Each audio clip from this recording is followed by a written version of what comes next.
The world of Resident Evil has a lot of potential for storytelling and narratives, so many fans have created new experiences in the heart of old works by using this existing potential, and one of my personal passions is to go to experience these works, some of which happen to have very ambitious and interesting ideas in their hearts. It should be noted that these works are offered both as mod and independent works, and are mostly based on classic versions of the franchise, so it can be said that the audience of this video is mostly hardcore fans of survival horror and RE. However, that doesn't necessarily mean that fans can't benefit from these works. If you've been craving a classic RE experience for a while, today you're going to be familiar with awesome games that depict different experiences and scenarios in this format. Resident Evil Survivor is one of the titles in this series which I think was very good at making space, and maybe if Capcom didn't want to trial and error with it, it could have been a fascinating and profound survival horror experience, like other classic franchise titles. Now, if you, like me, ever imagined how this version would work in the form of a classic survival horror game, thanks to Aiden Watkins, one of the most well-known names in the RE community and mod creators of this series, this is possible. Resident Evil Survivor Redux is a project that I've been following for years and looking forward to its completion, and it's been made available to fans in a variety of ways to experience parts of it. Redux delivers exactly the classic and familiar experience of RE Survivor, as you see the still camera and tank control that completely change the way you experience it, and it's more of a completely different game than a mod. Currently, the mod is still in development and runs in the classic RE2 engine. Aiden has stated that he plans to add new scenarios in addition to the original story, which will allow the player to play Vincent, Lily, and Lot in addition to Ark, which is extremely exciting. There are now several demos available that not only allow you to run it on emulators, but you can even experience it on your PS1 console.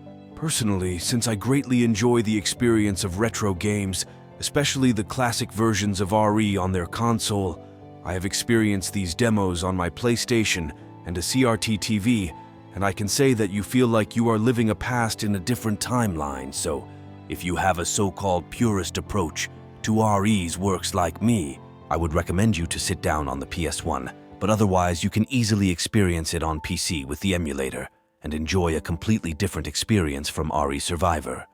This project is simply one of the most ambitious and creative materials of RE, which I personally thoroughly enjoyed. During the Storm is actually a full prequel for the second and third episodes, putting you in the role of Kevin, who we have seen in the Outbreak in the past. One of the most intriguing features of the demo is the focus on the early hours of the virus outbreak and the dimensions that neither of the second and third versions addressed, and the most important being the portrayal of Raccoon City and its people before they became the Walking Dead. This effect starts out so wonderfully that before it throws you straight into hell, it first lets you breathe a little. So at the beginning of the demo, you can do some everyday chores like changing clothes or bathing. You then take to the streets of Raccoon City to buy food, which is depicted for the first time in a normal, life-filled and noisy way. You can watch citizens socialize with each other and listen to their dialogues. And sometimes you hear people being heavily influenced by the rumors that the Arklay murders are being raised. You can also talk to Kendo, who tells you that people are scared and are buying guns.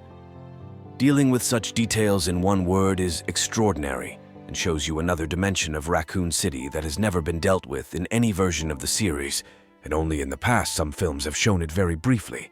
The demo is based on SourceNext RI2 and introduces a lot of changes to the classic structure of the franchise. For example, you can now search for dead zombies and get different items. Perhaps the biggest mechanism presented in this title is the different choices. Yes, you are right. You are faced with choices that can put you in a different situation. Now I think you can better understand my emphasis on being complete game and is not mod. The content that the game offers is completely new, and since you're in the early moments of the city's downfall, you can see how everything suddenly turns into hell. During the playable runtime The Storm, you'll enter familiar environments like RPD, filled with frantic cops and citizens who sought refuge in the hope of finding a safe place, unaware of what was going to happen in the next few hours. I dare say this game was one of the most anticipated RE content for me, but unfortunately a few months ago, Receville Nemesis 30, who is actually the director of this work, announced that for personal reasons, he had to cancel the development of the project for the time being, and although he stated that it may be restarted in the future, unfortunately, there is no progress at this time. It does not take place in the process of making it, which is very sad. It should be noted that the construction of such mods and works is extremely difficult and time-consuming, and even this demo of several minutes of During the Storm alone has more than 1,000 lines of coding, and it has taken a long time to build, which is why I personally have a lot of respect for the mod makers, especially this group of RE mods, because they are trying hard and use their love for this franchise in a way that is truly expanding. However, even if REDTs never sees the completed version, I wholeheartedly advise you not to miss out on this experience if you are a fan of the classic versions. So far, we've talked more about games and mods that are currently only available in demo format, but the title I'm about to talk about right now is fully developed and released free and ready to experiment. Resident Evil Containment is another project by our good friend Aidan Watkins, which takes you back to Spencer Mansion and Arclay Labs, but this time you play as two well-known Umbrella soldiers, Hunk and Ghost, who are sent to investigate and manage the spread of the virus after sending an emergency message from the lab. Like During the Storm, Resident Evil Containment has a lot of fresh content, so don't assume you're just going to roam around in the same environments as RE1. We're seeing completely new environments, some of which are derived from the unused concept art of this version, and others are completely new environments specifically designed for this effect. In addition, one of the most prominent features of the title is the perfect sound for its characters, which is very exciting and admirable for a mod. Fresh soundtracks, different scenarios, and completely new puzzles are some of the other features of this effect that can be like a water in the desert for any old RE fan.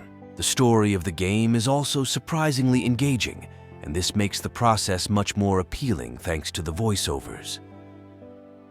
You'll be playing both Ghost and Hunk during the game, and you'll follow the story from both perspectives with personal twists and objectives. Containment, as I stated, is based on the first version of the franchise, and in the same vein it introduces some new gameplay mechanisms based on the capacities of this version, which is very exciting. Also, unlike Capcom, fans of the franchise attach great importance to Hunk as a character, and use him to tell these stories is enough for me to experience this effect. Such works are well placed in the corner of the storyline, since they don't directly interfere with the franchise's canon. Aiden is a highly skilled and passionate advocate mod maker that pays great attention to detail in the titles and mods it creates, and therefore, in this experience, you see a lot of finesse and precision in implementing and balancing the fundamental structural criteria of survival panic, especially in the field of resource management, which is truly admirable. Also, since these mods are made by fans for fans, you can see a lot of obsession with storytelling and even portraying some scenarios and characters that can really excite fans. I think that's enough. All episodes of Resident Evil Containment are completely available for free, so if even a small percentage of my testimonials get you excited, download it now. Earlier, we talked about Receville Nemesis 30 and his mod During the Storm, which doesn't seem to be coming to the final stages of development anytime soon. Now we want to talk about another mod that has gone through the development stages and is now available completely free of charge. Is called Resident Evil Mortal Night. Resident Evil Mortal Night is perhaps one of the most extensive mods in the current series from the content dimension, because it can keep you engaged for a long time. But first of all, it's better to look at what Mortal Night and its currents are all about. So far, we've talked about a direct fashion for Survivor, and other mods were completely new works with completely new twists and stories that, despite being unofficial, tried to fit into the canon franchise, but Mortal Night isn't. The story of this game completely ignores the main storyline of the series, and in fact presents an what-if scenario, just like Operation Raccoon City, which of course is not a negative or a bad thing, and incidentally opens the way for interesting and distinctive narratives. Once again, you play Hunk who, after retrieving the G virus and delivering it to Umbrella, discovers that the virus he recovered is not pure and infected, so he is sent back to Raccoon City to find Sherry Birkin and get out of the city so that Umbrella can extract the virus from his body. In general, the story of this mod is very straightforward and specific, but the creators have tried to create interesting twists that not only separate themselves completely from the original storyline of the series, but also interesting ideas whose narrative can be especially interesting for old fans. For example, if I wanted to name one without spoiling too much, I could mention the presence of Alyssa Ashcroft and her collaboration with Hunk in the game, which is perhaps one of the most interesting choices to align two characters who never met in the original storyline. But in the gameplay part, we also see the introduction of some new mechanisms in this mod, which of course, since the creator is the same with During the Storm, we see a lot of similarities between these two works. For example, in this title, you are also able to search the body of zombies. But since we are with a full game, the impact of this feature is much more felt. For example, sometimes you can extract some items or key information from the zombie body, which has a significant impact on backtracking and search environment. The game also discusses the choices, although they don't necessarily look like During the Storm and are a little more superficial, but still affect the game's process. One of the prominent features of this mod is the value of its frequent and high experience, because the manufacturers have also used the renderizer system, which thanks to it every time to the location of key items, enemies, and other, they change. And in this regard, they have created the flexibility for the player to have the power to make decisions and be able to go ahead in the game in any way he likes and go through events, which I think is the most prominent feature of this work. In general, if you're looking for a more hardcore scenario experience in the form of the classics in this series, Mortal Night can do this for you. The world of games made by fans and the so-called fan-made RE franchise is very wide, and the items we covered in this video do not cover all of these cases, so if you welcome dear viewer in the future, we may look at some of these works in another video. As I mentioned at the beginning of the video, this corner of the RE community and its modders are more hardcore fans who try to create hardcore horror survival works. And since I personally love the classics of this series, such experiences are very attractive and special to me. It should be noted that all the mods and games mentioned in this video except RE Survivor are accessible and downloaded directly through ModiDB's site and their creators panel. To access RE Survivor, you can either use the official Aidan Watkins mod page or simply search Google for the ROM to access it.